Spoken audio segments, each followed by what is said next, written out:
Kontak tembak kembali terjadi antara pasukan Rusia versus tentara Ukraina di Bahmut.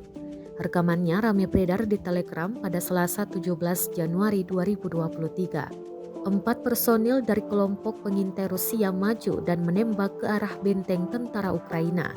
Dari dalam parit, tentara Ukraina juga tampak membalas tembakan.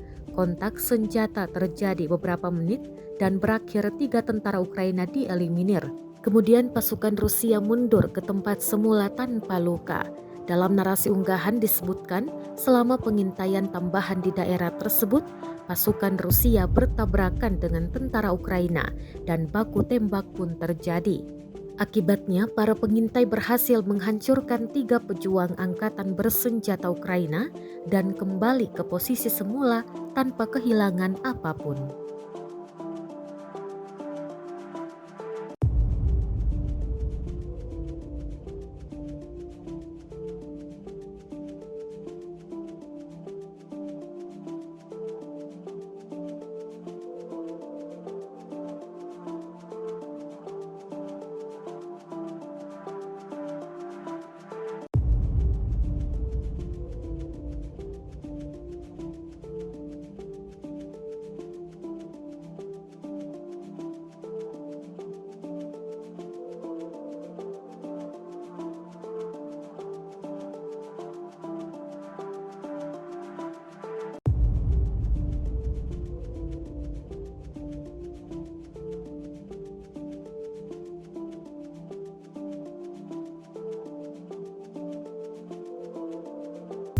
Rusia melaporkan secara total 372 pesawat Ukraina dan 200 helikopter, 2.891 kendaraan udara tak berawak, 401 sistem rudal anti pesawat dieliminir sejak awal operasi khusus.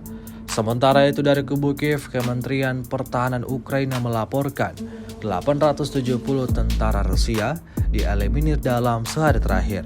Total 116.950 prajurit Federasi Rusia meninggal sejak awal konflik hingga hari ke-329.